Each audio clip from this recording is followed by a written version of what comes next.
Previously on Gloomy Fish. Some more stuff about that Skullwatch dream that I had. Oh my god, it was the best dream I had in all of 2018, I swear. I loved it. It's now finally time that I tell you about this dream.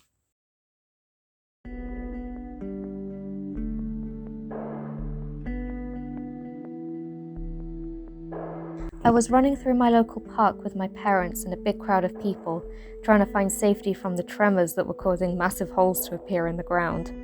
People all around me were falling through the holes and tripping due to the tremors. It didn't help that some of the holes were invisible. Eventually we made it to a brick tunnel that wasn't affected by the tremors. At the end of the tunnel was a ladder, at the top of which was a library. As soon as I climbed into the library, the dream forgot about everyone else who was with me, so I entered the library alone. The library was actually part of a school, which I was accepted into immediately because they were allowing refuge to anyone escaping the disaster outside. I spent pretty much all of my time in the library. I only remember leaving it briefly a few times, though there was a constant ominous presence in the library. At the far end of the room was a long table. Sitting in a row at this table were about 5 or 6 figures in black and white robes and stylized deer skull masks.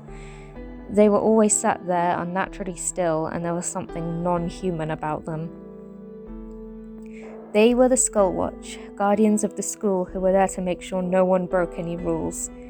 Everyone was scared of them, and no one ever wanted to go near or even look at them. If anyone talked about them, it would be in hushed whispers far away from the library. The fear of the Skullwatch was justified. Their way of enforcing the rules was harsh. If they caught you breaking any rule, any at all, one of them would suddenly appear in front of you, loudly and dramatically announcing what rule you broke. If this happened 3 times, you died. What makes this even worse is that if someone broke a rule, everyone else in the room got a strike too, regardless of if they had anything to do with it. After a while of being in this school, I'd got used to the Skullwatch being there and didn't notice them as much. But everything I knew about them stayed at the back of my head, keeping me wary of them. For some reason, a friend I'd made at this school had got the brilliant idea of sneaking into the library at night. I don't remember what this was for, but I agreed to help him out, even though I knew we'd get in trouble if we were caught. I was feeling paranoid the whole time we were sneaking through the library. I knew that the Skullwatch could see everything we did, and I kept looking over at them. The one on the left end of the table seemed to be staring right at me, though it was hard to know for sure because of the skull mask. He then suddenly disappeared, and I ran and hid behind a chair, leaving my friend to face the Skullwatch, who was now standing in front of him. The Skullwatch's voice echoed unnaturally as he announced to my friend that he'd received 1 strike. The room filled with dark light, and I remembered that everyone in the room would be affected, meaning I had a strike as well. After that night, I wanted to avoid the library, but I needed to go back there to retrieve something I'd dropped down the hole. I asked a girl I was friends with for help since she always carried a fishing rod with her. After she helped me, I told her what had happened the night before and how I felt scared to go in the library now. She told me that if I didn't break any more rules, I would be fine, unless I got really unlucky and happened to be in the library at the same time as a troublemaker. That didn't make me feel any better, and I stayed away from the library for weeks after that. Then one day, for whatever reason, I was given a job at a postcard stand that no one ever bought from.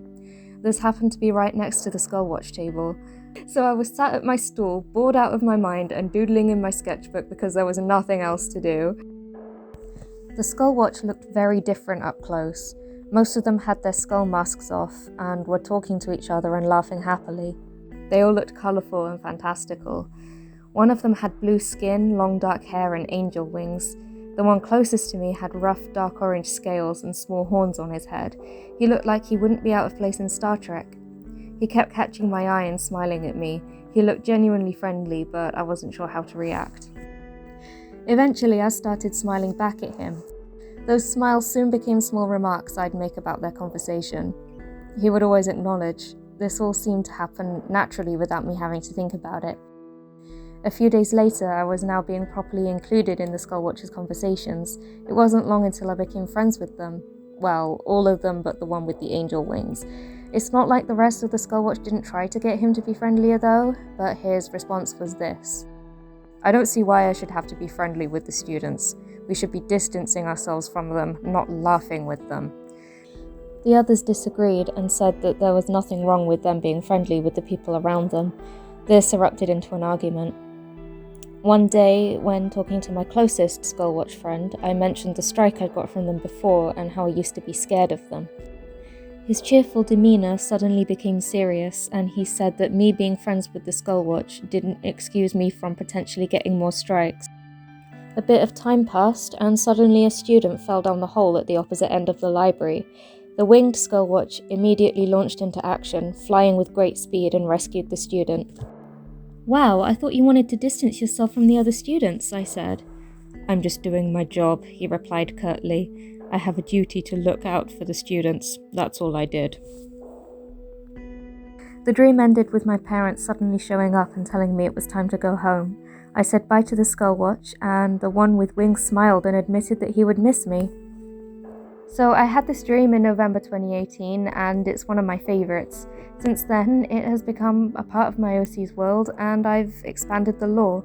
I've also made several references to the Skullwatch in my drawings.